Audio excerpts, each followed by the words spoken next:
Question 1.12 है, if the density of methanol is 0.793 kilogram per litre, what is its volume needed for making 2.5 litre of its 0.25 m solution.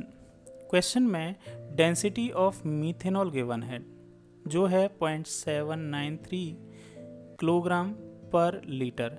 इसको आप ग्राम पर litre में लिखना चाहें तो इस तरह से लिख सकते हो 93 इंटू 10⁻³ ग्राम पर लीटर।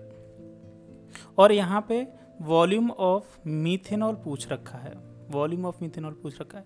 इस मीथेनॉल का यूज़ करके क्या करना है, हमें एक सॉल्यूशन बनाना है जिसका वॉल्यूम होना चाहिए, वॉल्यूम ऑफ सॉल्यूशन होना चाहिए कितना 2.5 लीटर।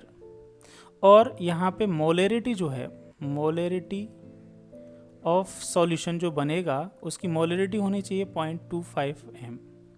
अब यहाँ पे हमें देखिए जो ये दे रखा है, ये इनिशियल मिथेनॉल दे रखा है और फाइनल उससे एक सॉल्यूशन बनाना है, तो हमें डाइल्यूशन लॉ लगाना पड़ेगा। उसके लिए m1v1 = m2v2 ये लगाना होगा।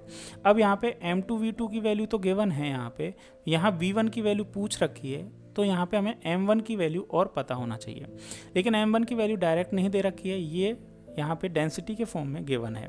तो देखिए डेंसिटी से अगर आप मोलरिटी निकालना चाहें तो मोलरिटी इक्वल टू होता है density divided by molecular weight.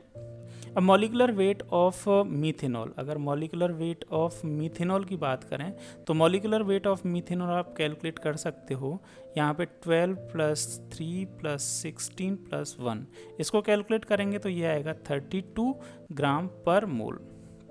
Okay अब यहाँ पे मोलरिटी जो है वो निकाल सकते हो मिथेनॉल की। मिथेनॉल की मोलरिटी कितनी होगी 0.793 इंटू 10⁻³ ग्राम पर मोल, ग्राम पर लीटर, ये डेंसिटी हो गई। मॉलिक्यूलर वेट जो है वो 32 ग्राम पर मोल है। अब इसको कैलकुलेट करेंगे तो ये वैल्यू जो आएगी वो वैल्यू कितनी आ जाएगी, ये वैल्यू आ जाएगी 24.78 मोल पर लीटर, और मोल पर लीटर मतलब ये ही मोलरिटी हो गई। तो इनिशियल जो मोलरिटी है मिथेनॉल की वो ये आ गई है, मतलब m1 की वैल्यू हमारे पास आ गई है। v1 हमें पता करना है, v1 हमें पता करना है, तो इस फॉर्मूला में हम ये वैल्यू पुट कर दें तो 24.78 इंटू v1।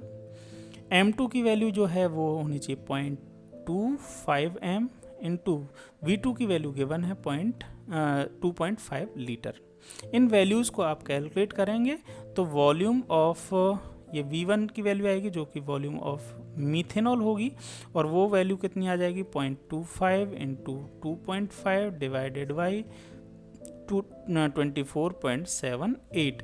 इसको आप कैलकुलेट करेंगे तो कैलकुलेट करने से ये आएगा 0.02522 लीटर। लीटर में लिखना चाहें तो लीटर में, और इसको अगर आप कैलकुलेट करें मिलीलीटर में तो ये हो जाएगा 25.22 मिलीलीटर। तो ये इतना अमाउंट जो है, इतना वॉल्यूम जो है वो मीथेनॉल का लगेगा, जिससे इस 2.5 लीटर 0.25 m स्ट्रेंथ का सॉल्यूशन बन जाएगा।